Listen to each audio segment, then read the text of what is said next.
a long, storied history in the tri-state, dating back to the days when we were called the beer capital of the world.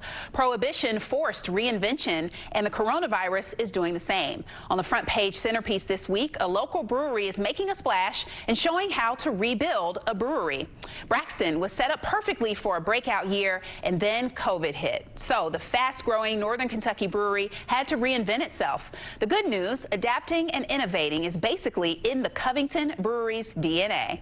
We really look to innovate, and that's kind of what you see when we opened up Braxton Labs, for example. But really just playing off of R&D, off-the-wall ideas, and trying to take those and create them and make them come to life. Braxton's big bet has been embracing the new normal. Evan's brother, Jake, talked about that and the company's first foray into Ohio with Courier reporter Andy Brownfield. All right, so I'm here with Braxton Brewing Company CEO Jake Rouse, and I appreciate you being with us this morning. Thanks, Andy. Thanks for having me. So I know e-commerce is a huge initiative for you guys. Tell me a bit about what you see as the potential for that.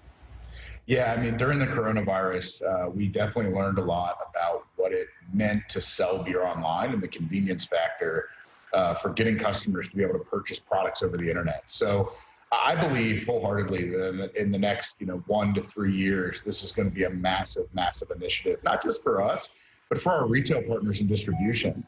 I mean, you're hearing a lot of the bigger retailers really investing heavily in ClickList for Kroger or Amazon Prime Now, where they're delivering product directly to your doorsteps. And we want to figure out how to help them and how to be a leader in selling beer online. Why do you think a lot of breweries haven't really invested much in e-commerce except for maybe buy online and pick up in store? I know you've talked about creating an Amazon-like experience for that. Yeah, I think that realistically, Andy, it wasn't until this, earlier this year when coronavirus hit and the stay-at-home orders were in place that e-commerce really picked up steam. At the end of the day, it's really fun to shop at liquor stores. It's fun to see all the brands and packages and price points. And so when the stay-at-home orders took place and you're able to kind of understand that you have to find a way to create convenience, I think that was that pivotal moment to getting customers to understand that buying online is actually something that really is easier and more convenient. And so I think you're going to see a lot of breweries begin to invest there because it's really, a land of opportunity right now. So I know that you guys are going to be opening your first Cincinnati location in the city proper here soon. What does that afford you as a brewery?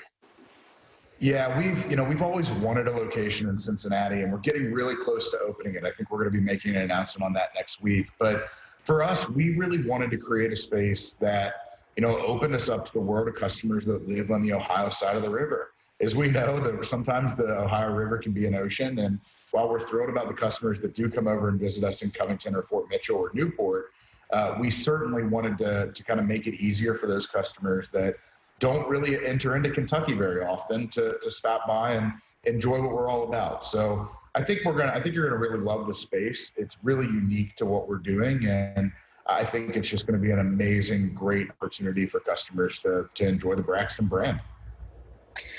So I know that Vive has been a roller coaster ride for you guys with all of your huge marketing push coming into 2020. So tell me a bit about what's new with that brand. Yeah, Vive has definitely been an amazing run, and we've had to make some quick decisions on how to keep that brand in the forefront of customers. One of those that I'm so excited about, Pumpkin Spice Vive, hits the shelves in just a few short days. And I think the response that we're getting from the customers, we've tried it, have been just amazing. It's true to hard seltzer, so it's got that beautiful aroma that smells like pumpkin spice, but the flavor profile dissipates off your tongue, and it's still a really enjoyable hard seltzer. So I'm excited to see how the market reacts to it. I know for a fact that we're going to get a lot of anticipation, and I just hope that the people who love pumpkin as much as I do are going to love that product. Yeah, it seems like a perfect product for entering into this fall season and hopefully give us a bit of normalcy amid all of the cataclysm out there. Well, Jake, thanks. I appreciate you being here with us this morning. Thanks, Andy. I appreciate it as always.